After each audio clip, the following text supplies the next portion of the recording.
Bonjour et bienvenue sur le plateau de l'émission Trade ou pas Trade, une émission entièrement consacrée à la bourse en général et au trading en particulier. Cette émission est aussi ce qu'on appelle un document à caractère promotionnel, car on y parlera produits de bourse de Société Générale. Donc vous l'avez compris, parler trading avec des traders, avec au menu cette semaine le CAC 40, AMD, Hermès, JD Logistique, STM et le Nasdaq. Il ne me reste plus qu'à vous présenter les traders assis autour de cette table avec, pour commencer, Jean-Louis Cussac. Vous êtes formateur et trader pour Perceval Finance. Bonjour Jean-Louis, merci d'être avec nous. Marc Daguer, vous êtes responsable et fondateur de la société DT Expert, un spécialiste de l'analyse technique et du trading sur les produits dérivés. Merci d'être avec nous Marc. Et bonjour Thibault. Bienvenue sur le plateau. Mathieu Lebrun, vous êtes responsable de la newsletter SMS Cash Alert, aussi spécialiste de l'analyse technique et des produits dérivés. Bonjour Mathieu, bonjour merci Thibault. d'être avec nous. Et Léa, vous êtes responsable et vendeuse produits dérivés, parents et certificats chez Société Générale. Merci d'être avec nous. Thibault. Léa, donc on va commencer tout de suite avec la rubrique « On refait la semaine ».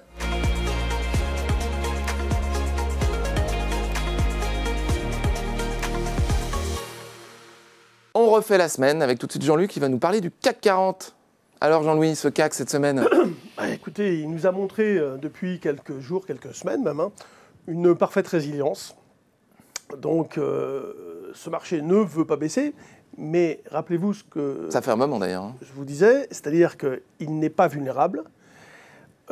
L'élément important de ces dernières semaines, on peut dire, c'est la baisse constante de la volatilité implicite.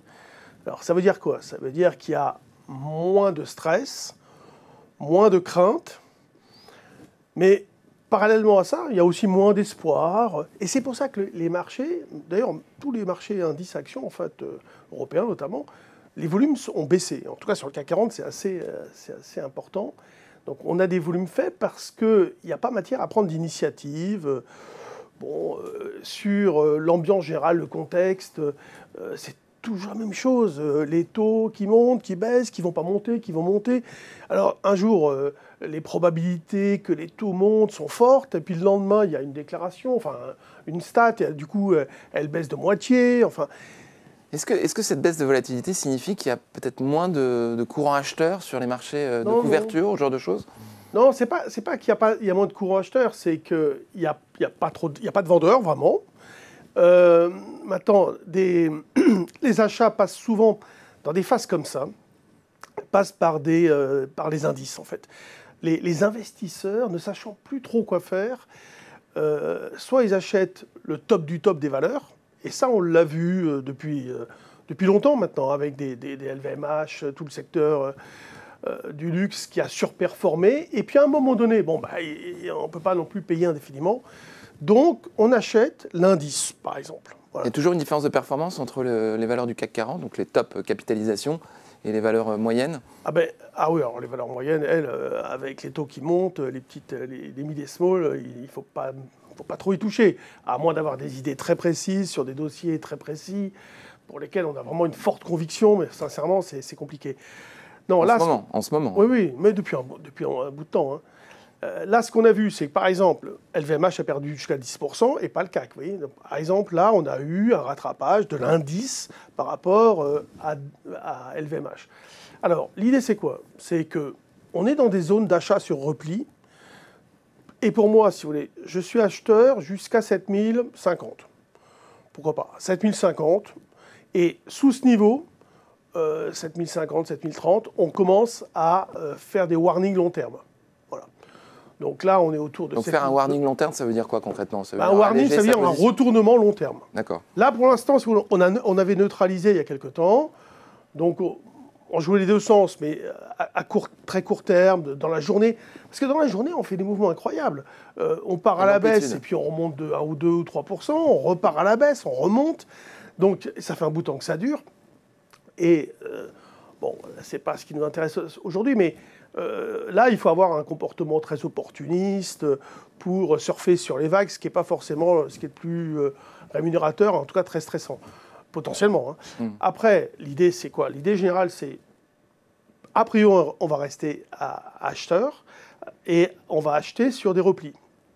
Donc jusqu'à 7050, en dessous, on passerait plutôt sur un retournement de tendance, à confirmer, hein, mais c'est un niveau, on va dire, un peu agressif pour dire on retourne la tendance à la baisse. Avec quel objectif? On se protège. Ouais. Donc là, c'est l'idée de se protéger avec des produits adaptés.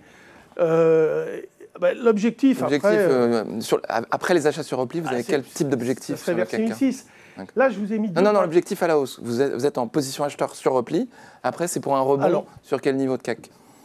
Pas gros, pas important. Ça fait longtemps que je vous avais dit que moi, je considérais que le potentiel était épuisé. Au niveau du consensus fondamental, on pouvait lire un peu aussi ce genre de choses, difficile d'imaginer des catalyseurs qui nous permettent de monter, etc. Là, vous avez ces graphiques-là, avec le CAC 40 à gauche, là, et le futur à droite. Ce qui s'échange, si vous voulez, c'est le futur. Ce qui se calcule, c'est le PX1, c'est-à-dire le CAC 40. Il y a une petite différence. Vous voyez que, par exemple, on a un double top sur le futur, alors que vous avez, sur le CAC 40, un écart de prix entre le plus haut et le deuxième plus haut. Vous avez l'effet dividende aussi. Voilà, c'est dû au dividende. Le futur, c'est un contrat à terme qui donc, se projette à l'échéance et donne la valeur tenant compte des dividendes. Sauf que, depuis quelque temps maintenant, les taux d'intérêt, c'est pour ça que c'est important d'expliquer ça, les taux d'intérêt sont quand même maintenant passés positifs et ils sont à 3-4%. Ouais. Donc, le cours de référence du futur en début de mois, en début d'échéance et en fin d'échéance, si vous voulez, il y a prorata temporis du taux d'intérêt qui diminue. Donc tout ça, dans les repères, c'est compliqué à prendre en considération. Donc c'est pour ça que je voulais mettre un petit peu l'accent là-dessus. Mais on a sur le futur, on va dire, là il est ajusté des dividendes. Alors, on peut ajuster des dividendes, voire même on doit ajuster des dividendes pour analyser graphiquement sur une période très courte. Surtout dans la période avril-mai où il y a énormément de détachement de dividendes. Oui, là c'est vrai que c'est une période très importante. Mais ce qu'il faut bien avoir en tête, c'est qu'il ne faut pas regarder un graphique sur 10 ans en ajustant. Parce que alors là, ça veut dire qu'on va regarder, même sur 5 ans, ça n'a aucun intérêt, même sur 2 ans. À partir du moment où on va prendre en considération 2 fois les dividendes, c'est plus bon. Mais si on les prend une fois, donc sur les périodes courtes, maximum d'1 an, glissant en plus, il n'y a pas de problème, on peut le faire. Donc là, vous avez ces graphiques, vraiment j'attire votre attention, c'est pour analyser les choses, il faut regarder le futur. C'est beaucoup plus parlant. Très bien. Tant qu'on est au-dessus, vous voyez, la ligne bleue, on garde une dynamique quand même long terme acheteuse, et en dessous la ligne bleue, écoutez, warning se déclenche, prenez vos précautions, allégez vos portefeuilles, protégez vos portefeuilles avec les produits adaptés, et voilà. Merci beaucoup Jean-Louis. Alors Marc, vous vous êtes intéressé plutôt au secteur des semi-conducteurs avec AMD aux États-Unis. Alors qu'est-ce que vous avez à dire sur AMD? Oui, je suis totalement semi-conducteur aujourd'hui. Très bien. Alors là, expliquez-nous. Alors là, c'est dans la partie, on revient sur ce qu'on a pu faire. Donc c'est pour ça que... Oui, on refait la semaine là. Alors. Ouais, alors c'est pour ça que sur ce graphique, il y a sur mes graphiques que je montre on revient sur ce qu'on a fait, la flèche montre l'anticipation qu'on avait au moment où on avait pris la valeur. Alors sur AMD, on a eu un peu le nez creux aussi, mais ça peut arriver. Mais ce qui est intéressant pour moi, c'est qu'on l'a pris sur des bases vraiment techniques. Moi, à chaque fois que je décide de faire un investissement quelconque, c'est sur des critères techniques à 95%. Alors évidemment, je suis un peu au courant de ce qui se passe, je vais faire attention, mais je me suis souvent fait avoir parce qu'il y avait des contextes fondamentaux qui n'étaient pas très bons. J'ai eu un peu peur et finalement, le technique avait primé à ce moment-là. Donc je reste sur ma matière première. Et là, on avait un canal haussier, on est sorti d'une phase de consolidation assez nette qui était quasiment fermée également sur un canal. On avait, ce qu'on appelle pour moi, fini une consolidation intermédiaire qui avait touché le bas du canal. Et là, on a décidé de se positionner à la hausse. Sur AMD, et par la suite, le gap que vous avez là, c'est pour ça que je dis qu'on a eu le nez creux, vous l'avez dit tout à l'heure, c'est la période de publication des résultats, les résultats étaient très très bons, et ça fait que le titre a pris, je ne sais plus, peut-être 13-14% en une séance, ce qui nous a permis, nous, de sortir avec un gain très confortable. D'accord, donc on a quand même une configuration graphique assez nette, hein. C'est très propre. Oui, et puis sur l'ensemble du secteur technologique, on a quand même pas mal d'entreprises qui ont une configuration de cet ordre-là. Il faut rappeler juste une euphorie jusqu'en novembre 2021, une correction assez nette jusqu'à fin d'année dernière, et puis une reprise là, depuis... Oui, l'année dernière a été très particulière parce que la remontée des taux a particulièrement défavorisé ce secteur. Il faut juste savoir une chose, c'est qu'en valeur absolue, Mathieu en parlera sans doute tout à l'heure, aussi bien que moi, mais le Nasdaq, c'est l'indice qui va faire les plus grosses performances, en général, si vous regardez empiriquement. Donc je dis en valeur absolue, c'est-à-dire les années haussières, c'est le Nasdaq qui lead, et les années baissières, c'est lui qui baisse le plus. Après, entre les deux, donc le secteur technologique aujourd'hui a un rattrapage plus important à faire sur l'année précédente, et on le voit aujourd'hui dans la plupart des rebonds qui sont quand même beaucoup plus conséquents, et le Nasdaq aujourd'hui est à quasiment 30%, alors qu'on a un S&P qui est à 12, 13, je ne sais plus quel. 2 fois plus de performance. Merci beaucoup, Marc. Mathieu, c'est à vous. Hermès. Hermès, alors le luxe. On viendra après sur la situation du Nasdaq. Donc Hermès, alors grosso modo, moi en fait, effectivement depuis ces dernières semaines, je suis assez d'accord avec Jean-Louis dans le constat qu'on a un CAC qui est topiche. Et grosso modo, moi, dans les grosses valeurs, il n'y a pas grand-chose à acheter. C'est-à-dire que j'ai plutôt, pour le coup, à l'instant T, un focus sur les mid et small où peut y avoir des rattrapages. Mais sur vraiment les grosses valeurs, je ne suis pas très à l'aise. Et donc, le luxe en fait partie. Dans le cas spécifique d'Hermès, sur le luxe, alors, il y a des éléments en fait, d'essoufflement qui m'ont mis la puce à l'oreille pour tout vous dire, c'est qu'on avait dans le secteur, il y avait Richemont, le groupe suisse qui avait publié des résultats et malgré ça en fait on avait les LVMH, Hermès typiquement avec la zone des $2000 qui arrivait pas vraiment à décoller malgré des très bons résultats, des grosses perspectives et donc ça quand on a, c'était antérieurement à la grosse impulsion que vous voyez avec la bougie, la grosse bougie rouge et donc ça en fait typiquement quand on a un secteur dans son ensemble, et Hermès en particulier, qui ne monte pas malgré un bon news flow, ça c'est typiquement le genre de signal précurseur. Alors ça ne veut pas dire que ça va vendre immédiatement, mais en tout cas ça montre qu'il n'y a pas un intérêt. Une certaine forme de limite. Ouais. Normalement on peut se dire, moi le premier en fait, quand Richemont publiait, je m'attendais à ce que ça pousse un peu au-delà des 2000 € sur Hermès, et donc quand ça n'y va pas vraiment, c'est justement là où je me dis, tiens, malgré on avait ces dernières semaines, le titre a profité de la réouverture de la Chine, etc., même des bons résultats, des bons trimestriels, mais là, du coup, en avril, malgré Richemont, ça commençait à plafonner, ça n'y allait pas vraiment, et même dans les phases, quand le CAC était allé vers les 7006, on sentait que c'était plus vraiment les LVMH, les Hermès qui drivaient le mouvement, et comme de fait, en fait, à la première baisse qu'on a eue sur le CAC, quand on est retombé là, des 5005 vers les 7003, ça a été les LVMH, les Hermès qui ont été particulièrement attaqués. Donc dans le cas de Hermès spécifiquement, alors je ne vais pas refaire le contexte. Donc 2000 résistances, objectif grosso modo, effectivement, je pense que l'impulsion qu'on a eue là entre les deux flèches de couleur, je pense que c'est vraiment que le premier temps d'un mouvement correctif. Et du coup, je pense effectivement qu'on va avoir une réplique baissière en direction des 1800 €. Et grosso modo, l'idée, c'est une cassure de la ligne de tendance qui est visible en grisé sur le graphique. Si le luxe nous abandonne, le CAC 40 risque de décrocher un peu. Alors, il a quand même été bien poussé par ce secteur. Quasiment 30% du CAC dans le luxe. Ouais. On verra ça. Très intéressant. Donc, voilà, merci beaucoup Mathieu. On va passer à la rubrique Le Zoom sur...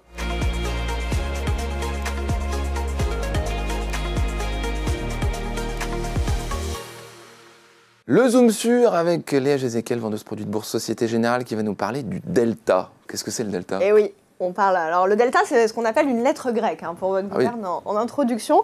Avant de vous parler du delta des turbos, je vais quand même faire un bref rappel de ce que sont les turbos pour ceux qui nous écoutent et qui ne sont pas encore familiers avec ce sujet. Les turbos, ce sont des produits à effet de levier. Ça signifie qu'avec ces produits, on va aller chercher une amplification des variations du sous-jacent. Cette amplification, bien sûr, peut être favorable ou défavorable à l'investisseur averti qui se positionne sur ce type de produit.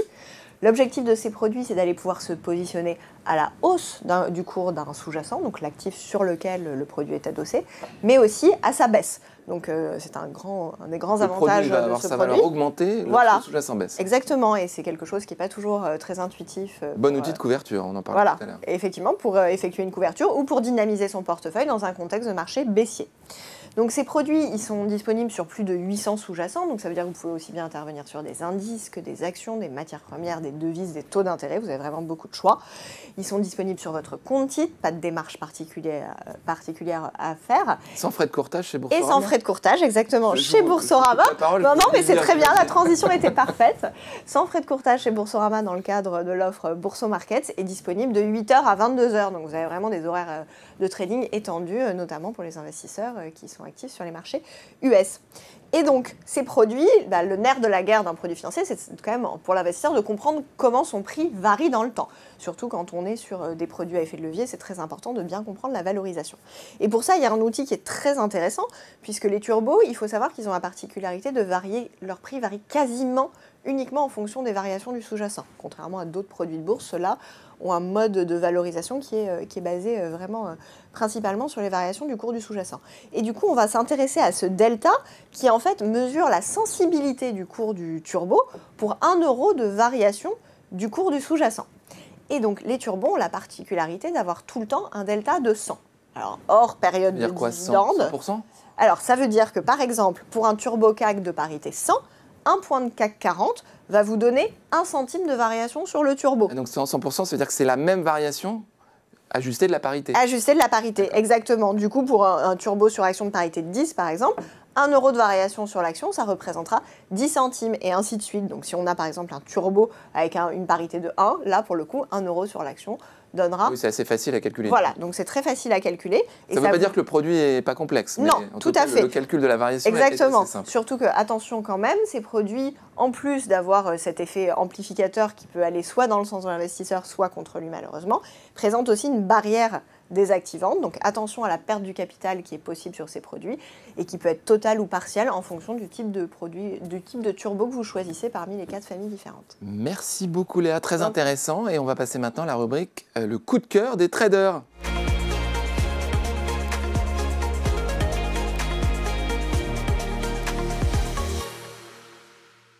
Le coup de cœur des traders, vous connaissez le principe, chacun de nos invités traders a 1 minute pour convaincre les 2 autres, pour déterminer s'il y a trade ou pas trade, comme le nom de l'émission. Ils auront chacun d'entre eux une petite pancarte pour nous dire si c'est trade en vert ou pas trade en rouge. Alors qui va commencer? Aujourd'hui, c'est Jean-Louis Cussac avec ID Logistique. On attend le chronomètre, je crois qu'il est là derrière moi. 3, 2, 1, c'est parti Jean-Louis. Alors, cette société, comme son nom l'indique, fait de la logistique auprès des... Pas mal. Dans le e-commerce, dans la grande distribution, etc. Bon, vous regarderez ce qu'ils font, mais c'est pas trop le sujet. C'est une boîte qui est assez grosse, elle fait 1,45 milliard de capitalisation, mais elle n'est pas non plus immense. Alors, ce que je vais dire, ce n'est pas une proposition d'investissement immédiat, si vous voulez. C'est comment on pourrait se déterminer, justement, c'est vraiment comprendre les processus qui pourraient nous amener à prendre des positions sur ce genre de valeur qui a beaucoup baissé et qui sous-performe les marchés. Le consensus, il est plutôt favorable. On peut se dire, tiens, je vais m'y intéresser. Donc là-dessus, si vous voulez, on a une zone support sur laquelle on peut y aller direct, où vous pouvez éventuellement acheter à partir du moment où on franchit le dernier plus haut des 270. Voilà, ça, c'est typiquement l'approche technique. Et on y va. Et on y va, pardon, j'étais en fait, je buvais vos paroles. Non, mais c'est vrai. Ça passionnant, et j'ai oublié le chronomètre. Vous avez eu un petit peu de rab. Non, je me suis arrêté. Mais ce que je voulais dire, c'est que c'est vrai que... Jean-Louis, vous aurez l'occasion de répondre. Ouais. Parce que là, vous avez déjà dépassé. Alors, Marc, Mathieu. Stop. Ah, vous voyez, vous aurez l'occasion de répondre. Mathieu. Alors moi, c'est le genre de situation avec lesquelles je ne suis pas forcément à l'aise, c'est-à-dire quand on a vraiment des gros niveaux, des grosses zones comme ça, c'est vraiment pas ça qui me plaît. Alors en gros, c'est qu'on a eu des volumes dans la baisse majoritairement. C'est trop simple pour vous? Non, c'est justement en fait ce qui me fait un peu peur, c'est que typiquement quand on a des grosses zones qui tiennent depuis longtemps, si on doit les casser, je pense que ça va être impulsif. Et donc à l'inverse, à la hausse, même si ça doit repartir, je ne suis pas convaincu. Enfin, je pense qu'il y a plus un risque d'accélération à la baisse qu'à la hausse. Donc c'est pour ça qu'à l'instant T, j'irai pas sur les 250 €. Là. Marc? Moi, c'est purement technique. Je vais expliquer après pourquoi. Je voulais juste dire que Jean-Louis a dit qu'il se positionnerait éventuellement à partir des 270. Mon avis ne serait pas le même.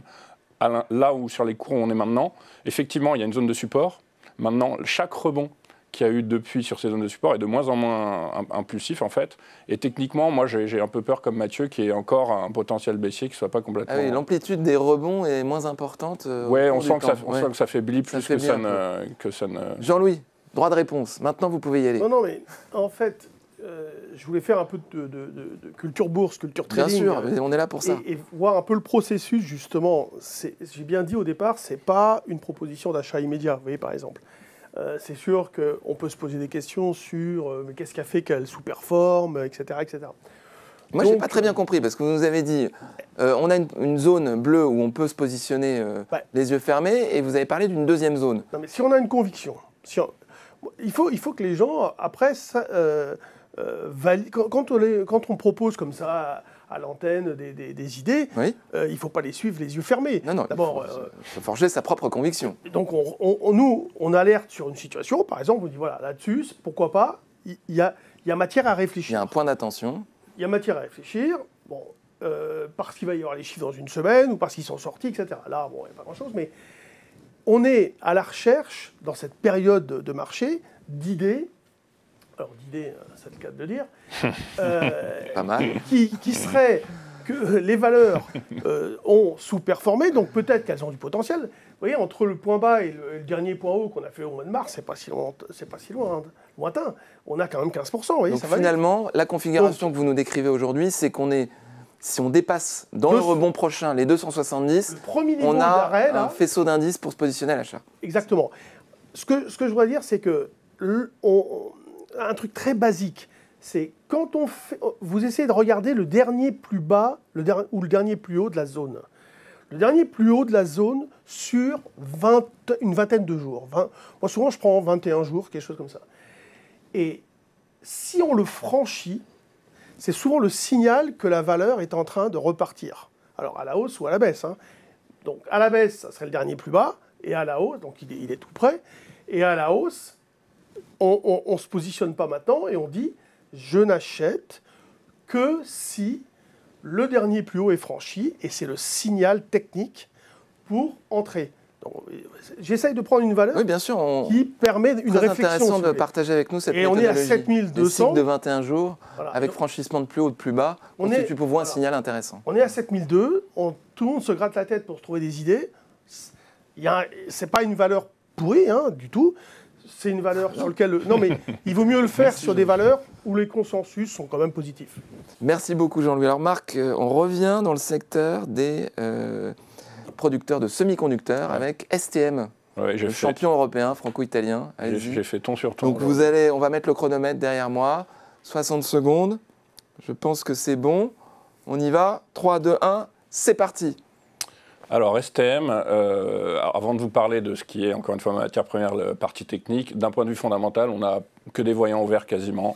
La marge bénéficiaire est en hausse depuis 2020, les résultats sont bons, on a de bonnes perspectives, il y a des projets de joint venture avec une boîte chinoise, avec des projets assez conséquents dans le silicium. Bref, donc en gros, d'un point de vue fondamental, je ne vois rien d'inquiétant, même si, encore une fois, c'est le technique qui me fait prendre mes décisions. Techniquement, on a deux choses. D'abord, sur du long terme, même si aujourd'hui, ce n'est pas ce qu'il y a de plus pertinent, mais on a quand même un canal qui est en bleu léger depuis mars 2020, un canal haussier, mais surtout depuis le rebond de juillet 2022, pardon, on a un nouveau canal qui lui est en bleu, qui est assez propre. 10 secondes. On a un dernier rebond qui a eu lieu à la fois sur le bas du canal et sur ce qu'on appelle nous un overlap en rouge, là, qui est une ancienne zone de résistance, qui est devenue un support. Donc tous les voyants sont ouverts pour moi. Merci, Marc. C'est maintenant à vos collègues de donner leur avis. Stop, donc pas trade ici, trade ici. Parole à la contradiction. Merci. Mathieu, allez-y. Alors, moi, dans la continuité de ce que je vais expliquer juste après, je ne suis pas très... Ne dévoilez pas tout. Mais c'est surtout ce qui motive en fait mon stop. C'est qu'à l'instant T, je ne suis pas très acheteur du Nasdaq. Et donc, par voie de conséquence, acheter STM, d'autant plus qu'on a, sur l'action en elle-même, on a eu une grosse impulsion. Alors, je ne sais plus si c'était en février ou mars, et je crois que c'était post-publication. Et ça, c'est aussi quelque chose avec lequel je ne suis pas très à l'aise. C'est-à-dire, quand on a une société qui est vendue post-trimestriel, généralement, ça crée une inertie dans le mouvement. Alors, à voir s'ils vont surprendre à la hausse favorablement sur leurs résultats là, en juillet. Mais à l'instant T, ce n'est pas quelque chose que j'achèterais immédiatement. Très intéressant, Jean-Louis. Vous êtes plutôt favorable à ce scénario? Alors, graphiquement, c'est quoi? Non, mais bon, sur le plan fondamental, je suis d'accord. En plus, STM n'est pas très cher payé. Tout le monde est d'accord là-dessus, je pense, par rapport à ces... Et typiquement, vous voyez, on aurait pu avoir mon discours sur STM comme celui que je viens d'avoir sur ID, logistique, sur le point bas qui était en fait un pullback sur la zone de résistance précédente. Vous voyez, on avait un triangle qui tapait une zone et puis on l'a franchi et on est revenu se positionner sur le haut de la zone précédente. Alors là, si vous voulez, soit on a acheté un petit peu ce que j'appelle moi par anticipation. Alors en effet, souvent ce qu'on fait, c'est qu'on va utiliser, pourquoi pas un turbo, en tout cas quelque chose où on va peu investir. On commence à construire une position. Voilà, avec un risque limité. Et ensuite, on va attendre les signaux techniques. Alors bon, là, il faudrait dézoomer un peu, mais... Moi, je sais ce que vous allez me dire. Vous allez me dire, on prend position entre 37 et 40 et on accélère au-dessus de 47,75. Au-dessus de... Si on franchit là, c'est ça ou pas? 43, je commence à apprendre un petit peu. Ah, là-haut, ah ben là... Ah non, je me suis trompé. Non, c'est-à-dire qu'on pourrait considérer que c'est l'objectif et que si on franchit ce niveau, en effet, c'est le signal d'une nouvelle impulsion. L'idée étant, j'achète maintenant dans la zone entre 37 et peut-être juste le franchissement du dernier plus haut qui devait être autour de 42,30 là. Donc ça peut être un niveau où on va renforcer sa position pour viser les 40, 48, voire même les 50. Et ensuite, on garde un solde si jamais on franchit. Très intéressant. Oui, je voulais juste... Marc, vous avez quelque chose à ajouter parce qu'il faut quand même répondre à Mathieu. Oui, parce que mon ami Mathieu, avec qui j'ai énormément d'affinité, le STM n'est pas totalement non plus corrélé au Nasdaq. C'est juste ce que je voulais dire. C'est-à-dire que, bon, alors on est d'accord, hein, quand on essaye de se positionner sur une valeur technologique, on va faire attention à la santé du secteur en général. Le rebond sur le Nasdaq a eu lieu plus après celui qu'il y a eu sur STM, qui a eu lieu depuis juillet 2022. Enfin, il peut y avoir oui, il y a l'effet dollar. Il y a aussi parfois l'effet décorrélation Europe-États-Unis qui peut arriver aussi. Bon, voilà. Donc c'est juste pour dire que je suis d'accord avec Mathieu. Différentiel de taux, différentiel de change. Mais je ne vais pas m'arrêter à ça forcément pour une valeur comme celle-là. Merci beaucoup Marc. C'est au tour maintenant de Mathieu. Vous avez la parole. Alors, je vais pour conclure sur le Nasdaq. On est très techno aujourd'hui. Hein. Oui, donc, ADM, AMD, STM et Nasdaq. On va finir. Le chronomètre est affiché. 3, 2, 1, c'est parti. Donc alors dans le cas du Nasdaq, c'est toujours la même logique, c'est-à-dire qu'en gros on a souvent des mouvements, des impulsions baissières sur le Nasdaq quand on a des hausses de taux longs, enfin des contrats obligataires qui remontent. Ça s'est vérifié, alors là quand j'ai envoyé ce graphique c'était mercredi matin et donc moi dans le service j'ai pris un gain dans la baisse qu'il y a eu mercredi soir et donc en fait ce qui est souvent intéressant c'est que, alors c'était consécutivement à la banque, au relèvement de taux de la Banque du Canada. Mais en fait, on voit que malgré, alors effectivement, comme l'a dit Marc, il y a eu Nvidia, il y a eu toute l'intelligence artificielle qui a drivé la hausse, mais pour le coup, à l'instant T, voilà, on va avoir la Fed là, en milieu de semaine prochaine. Mercredi, mais grosso modo, on a des signaux d'essoufflement, des divergences avec des Apple, Nvidia, Amazon, enfin beaucoup de grosses valeurs qui contribuent à 80% au mouvement, qui sont sur des zones un peu tendues à mon sens. Donc voilà, donc stop. Plutôt vendeur. Voilà. Merci beaucoup. Donc tu short ça. Merci beaucoup Mathieu. Jean-Louis, Marc, qu'est-ce que vous en pensez? Trade ou pas trade? Mouillez-vous. Il faut trancher. D'accord. Stop. Donc on a 2 stops. Ça va être intéressant. Jean-Louis, la parole. Je vous donne la parole. Allez-y. Pourquoi vous n'y allez pas? J'y vais pas parce que j'ai pas de stop loss déjà. Ah, déjà c'est une bonne raison. Alors moi, là la tendance. Attendez. Là le mouvement il est haussier. Il est constamment haussier et le plus haut c'est le dernier prix. Donc, je ne vois pas pourquoi on irait shorter cette valeur. Enfin, à moins d'être devin et de se dire que c'est le plus haut. Et oui, ne savez pas. Il se trouve que oui, c'est utile. Hein. Non, mais c'est très intéressant. Vous ne voyez pas de signal graphique profond. Non, voilà. Vous ne voyez pas de signal graphique justifiant une prise de position à la baisse. En fait, dans cette position, si on voulait être hyper agressif, par exemple, on pourrait se dire, si jamais on casse le plus bas des 1, 2, 3, 4 jours, là, où on est monté, on a rebaissé un tout petit peu, puis on repart. Si le bas du saxophone, c'est ça? Tout en haut. C'est une nouvelle figure technique. Monsieur le musicien. Peut-être que là, ça serait... Oui, alors ça, on pourrait dire c'est un signal de vente agressif, corroboré par le SPI qui déclenche sous 4040, mais on en est loin quand même. Bon, pourquoi pas. Mais là, en l'occurrence, moi, j'ai pas de repère. Donc... c'est trop fragile pour vous. Dans les décisions d'investissement, il faut des repères. En fait, si vous êtes vous pas dites souvent, il y a mieux à faire ailleurs.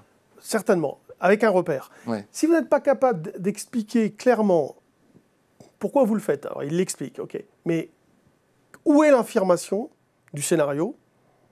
Il ne faut pas faire.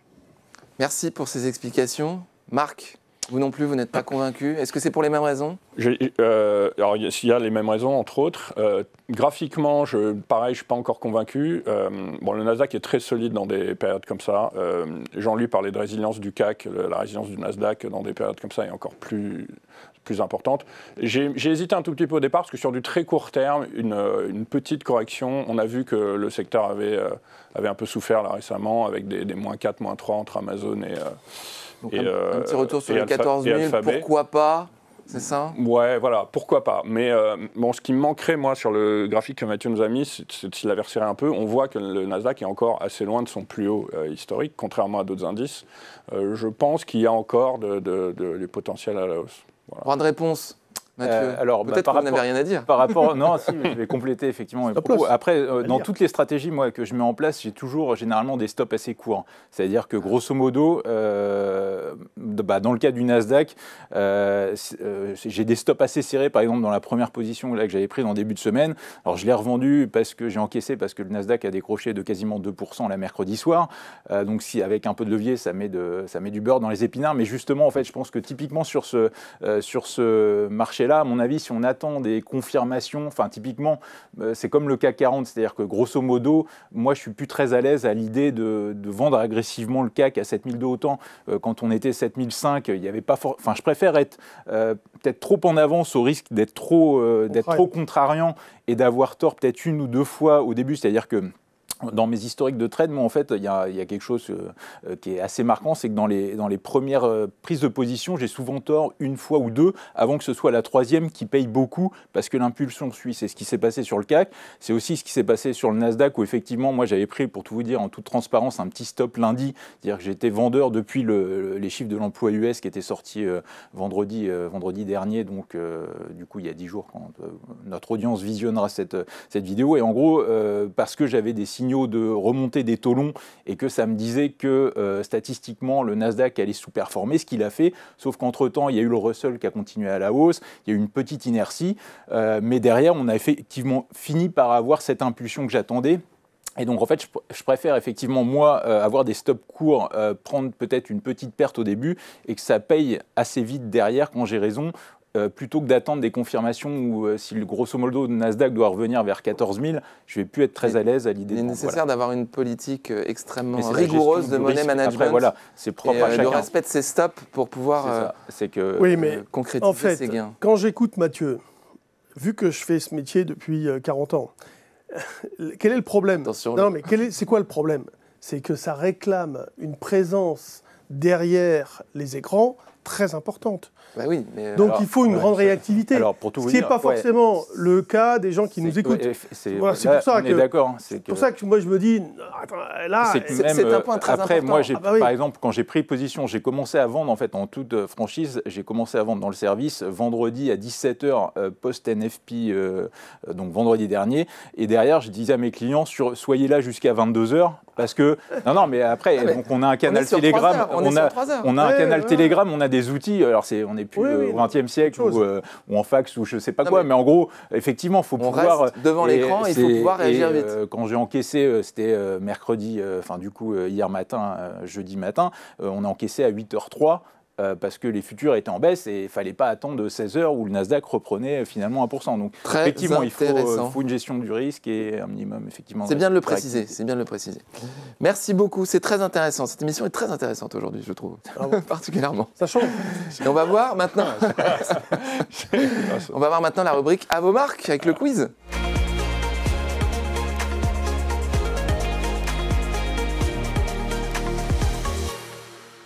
La rubrique tant attendue du quiz à vos marques, où nos traders assis autour de cette table vont se mesurer sur un quiz de saison, un quiz sur les dividendes. Effectivement, Thibaut, on essaie de contextualiser un peu. Et là, c'est la saison des dividendes, donc c'est le moment de tester vos connaissances sur ce temps fort de la vie des actionnaires. Rappelez les règles, parce qu'ils ne sont pas très disciplinés. Oui, c'est vrai. Pourtant, vous venez souvent, mais on remarque que la discipline ne s'améliore pas forcément.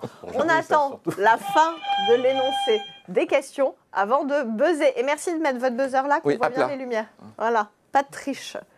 On y va avec la première question. Quel est le montant record de dividendes versés dans le monde sur une année ? S'agit-il de 72 milliards de dollars, 327 milliards ou 1560 milliards de dollars? Je vais tenter la 2, 327. Non. La 3. Ah non, c'est bravo Jean-Louis. Une technique attentiste, mais qui paie souvent. Non, j'aurais dit la 3. Franchement, tout de suite, je me suis redit ça. Mais bon. Pas tout de suite, mais juste après. Voilà. Juste après, oui. Alors, effectivement, c'est très bien, Jean-Louis. C'était en 2022, donc on est sur des bonnes années. D'ailleurs, on le voit souvent dans la presse quand même, année record sur les dividendes. Effectivement, en hausse de 8% par rapport à 2021, qui était déjà 2021 un record au niveau mondial. Donc les groupes pétrogaziers ont fortement tiré vers le haut en tant que porteurs de dividendes, avec la flambée, bien sûr, des prix de l'énergie. C'est sur l'ensemble des capitales mondiales ? Voilà, exactement. Donc on estime qu'il y a 88% des entreprises dans le monde en 2022 qui ont maintenu ou augmenté leurs dividendes par rapport à l'année d'avant. Donc effectivement, il y avait quand même une vraie tendance très forte à la hausse. Alors le chiffre de 72 milliards, il n'était pas complètement sorti du chapeau. C'est uniquement les dividendes du CAC 40 l'année dernière, donc c'était un beau score. Et le 327 milliards de dollars, vous serez ravis de savoir que c'est un record que nous avons franchi au premier trimestre 2023 au niveau mondial, notamment tiré par les groupes automobiles. Sur juste un trimestre. Voilà, j'ai mal lu la question, je pensais que c'était sur le premier trimestre. Merci, alors on peut toujours se trouver des excuses. Sur une année, je crois. Ouais, mais j'ai mal lu. Ne vous trouvez pas d'excuses. Jean-Louis, 1 point, Marc, 0, Mathieu, 0. Deuxième question. Allez, c'est parti. Parmi ces entreprises, laquelle a effectué le plus important versement de dividendes extraordinaires de son histoire? Ah pardon. Disqualifié. Droit, là, non, non. La question était posée. Disqualifié. Non, les continuez Léa. Il faut les réponses. Total Energy, Costco ou Microsoft? Disqualifié. Disqualifié. Ça se joue entre Mathieu et Jean-Louis, mais vous n'avez pas appuyé. Moi, je connais pas bien les boîtes US en termes de dividendes. Jean-Louis. Total. Ouais, c'est ce que j'aurais dit. Ah bon, bah pas ok, Total. tant pour moi. Appuyez. Dividendes extraordinaires. Tentez votre chance. On va donner un buzzer à Thibaut. Ça va pas? Je sais pas, je vais dire Costco, mais Microsoft, ça me paraît dingue. Non, j'ai pas souvenir qu'ils aient Je dis Microsoft. Oh non, t'es éliminé, toi. Non, il a le droit. Non, mais J'étais disqualifié dividende avant vous. extraordinaire. De la Ouais, discipline, la s'il vous règle. plaît. De la discipline. C'est la Léa, règle. allez-y. Non, moi je propose que le point ne revienne à personne, je suis désolée. Ah mais c'est quoi cette Alors arnaque c'était L'Oréal. Microsoft. Ça a jamais été comme Microsoft ça. en 2004, 32 milliards de dollars, c'est quand même un chiffre énorme. Mais Et extraordinaire. alors, donc ce montant de 32 milliards de dollars était extraordinaire. Mais cette même année, le groupe, en plus d'avoir versé ça, a doublé son dividende ordinaire et a racheté pour 1 milliard de ses propres actions. Ouais, mais c'est pas un dividende extraordinaire. Si, c'est les pas- 32 milliards étaient le dividende extraordinaire. Seulement le Ah oui, j'ai montant pas de dividende compris, ouais. J'ai pas extraordinaire. compris la question, moi non plus. C'est les questions. Et donc, pourquoi c'est arrivé? Parce que c'est quand même vraiment historique. En fait, les D'accord, actionnaires Jean-Louis. étaient très mécontents car le cours stagnait depuis 3 ans malgré une trésorerie absolument pléthorique de Microsoft. Alors, Costco et Total ont quand même versé pendant leur existence des dividendes extraordinaires eux aussi, mais on est plus aux alentours pour les deux des 3 millions. En 2021 pour Costco suite à des revenus exceptionnels. 3 milliards, pardon, Oui. excusez-moi. Et 2,6 milliards pour Total en 2022, suite à des résultats solides et une politique de retour à l'actionnariat. Mais on n'a rien à voir avec les 32 milliards de Microsoft. Merci beaucoup Léa. Un petit peu de discipline s'il vous plaît, Non, sur mais- le plateau, parce que là... Non, parce que je pensais que c'était un dividende extraordinaire de son histoire. C'est pas le plus grand Oui, je suis d'accord. qui a été distribué Non, de dans son le monde. histoire, de l'histoire de Total, de Costco ou de Microsoft. Question numéro 3 Léa, s'il vous plaît. Alors, Allez. ce point n'est pas attribué. Non, voilà. ne Moi, je vous porte disputez pas. plainte. On verra les réclamations après. C'était pas Et on comme verra ça, si elle a les été fois reçue précédentes. dans la prochaine émission. Léa, allez-y. Question 3. Une situation de dividend yield trap se produit lorsque le rendement du dividende est élevé suite à la chute de l'action, le rendement du dividende est faible malgré des bénéfices élevés, ou le rendement du dividende diminue à mesure que le prix de l'action augmente. Je vais dire la une. Très bien Mathieu, Ouais. effectivement. Alors donc on le rappelle, le rendement du dividende, on le calcule Pardon. très simplement, c'est dividende sur cours de l'action. Et donc quand on parle de dividend yield trap, donc concrètement ça veut dire le piège du taux de dividende, hein, trap c'est piège en anglais. En fait, mécaniquement, si le cours de l'action diminue, ça va augmenter le rendement du dividende. Si le dividende reste au même niveau, Exactement. effectivement, il aura une proportion Sauf plus que importante. certains investisseurs ont pour stratégie de sélectionner des valeurs uniquement sur le rendement du dividende comme critère. Or, du coup, on peut être dans des situations où en fait ce rendement du dividende est très bon, mais ça masque finalement une mauvaise santé financière de l'entreprise avec une chute qui précède une chute récente du cours de l'action qui fait mécaniquement augmenter ce cours du dividende sans pour autant que ce soit forcément un signal Ouais. d'achat très Et intéressant. on rappellera que le détachement d'un dividende ne crée pas de l'enrichissement puisque la valeur de l'action diminue d'autant. Donc un point pour Mathieu, un point pour Jean-Louis, 0 pour Marc. Comme la Quatrième question. C'est quand même la capacité à générer ce dividende qui est importante aussi. Parmi ces entreprises, laquelle n'a jamais versé de dividende depuis son introduction en bourse? S'agit-il d'Apple, Nvidia ou Tesla? Je dirais Tesla. Bien Marc, vous voyez, Bravo. vous refaites là. C'est net et sans bavure. Pas d'hésitation. Effectivement. Alors Tesla n'a jamais versé de dividende depuis son introduction en bourse en 2010. Ils ont d'ailleurs précisé qu'ils n'en verseraient jamais. Donc il n'y a pas de mensonge sur la promesse de vente. Alors pourquoi Tesla verse pas de dividende? Ça n'a rien à voir avec ses résultats, ses bénéfices potentiels futurs. C'est vraiment sa stratégie en fait. Tesla est dans un secteur qui est extrêmement concurrentiel, qui nécessite énormément d'investissements en R&D. Et pour être à la pointe toujours, quelque part, elle n'a pas d'autre choix que d'investir ses bénéfices pour rester justement extrêmement innovant. Et côté Nvidia et Apple, les dividendes sont irréguliers, c'est-à-dire qu'il y a des années où il n'y en a pas, il y a des années où il y en a, mais c'est pas une Alors page un point blanche. partout. Après- Tout va se jouer sur la dernière question. Marc, vous vouliez rajouter quelque chose? Non, mais moi, entre autres, en dehors de savoir que d'autres en avaient déjà versé, c'est le côté un peu Elon Musk avec qui ça colle quand même pas mal dans l'état d'esprit. Voilà. La communication est quand même Enfin, c'est le- toujours oui, un petit c'est-à-dire- peu original ou Oui, c'est particulier, ça, on va dire. c'est ça, c'est le positionnement, et tout à fait. 5e question, tout va se jouer sur cette question puisque nous Attention, avons tous, vous êtes tous à égalité. nous avons tous, ils ont tous un point, ces traders autour de la table. Allez-y, Léa. Quelle pardon. entreprise a versé le plus de dividendes en 2022? Petrobras, Microsoft ou BHP? Jean-Louis, vous avez... Petrobras? Non. Non. J'aurais dit Petrobras aussi. Facile. Moi, je dirais BHP. Oui, c'est BHP. Ah, c'est l'un ou l'autre. Ah, Victoire de Marc. Entreprise Au finish, minière sur la ligne. Tu aurais australienne. dit ça en première intention? Puis il avait Honnêtement, déjà- il avait non, déjà j'aurais répondu pas dit Microsoft. Petrobras, j'aurais hésité entre les deux. Ouais, moi, j'aurais- Laissez Et toutes Léa les nous stratégies expliquer. sont valables. Laissez Léa nous expliquer. Effectivement, alors BHP, c'est une entreprise minière australienne qui est spécialisée dans le fer, le diamant, l'uranium, le charbon et le pétrole. 23,5 milliards de dollars, comme en 2021 d'ailleurs. C'est le plus gros dividende de ces 137 ans d'histoire.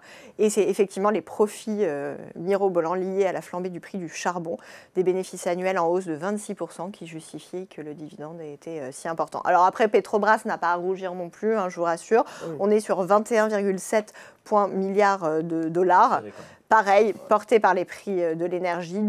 C'est la deuxième compagnie ayant versé le plus de dividendes, et Microsoft est la troisième avec 19 milliards. On en a parlé tout à l'heure. Alors, Marc, vous allez porter réclamation ou pas? Parce que vous avez quand même gagné. Oui, mais Soyez beau oui, joueur. non, oui, je suis bon joueur, mais dans le respect des règles strictes, ça a toujours été comme ça. On va analyser cette réclamation et on en parlera la Non, prochaine mais fois. on a dit qu'il fallait un peu. Merci beaucoup Marc, merci Jean-Louis, merci Mathieu, merci Léa. Merci à vous et rendez-vous la prochaine fois. Si vous aimez, cliquez sur j'aime.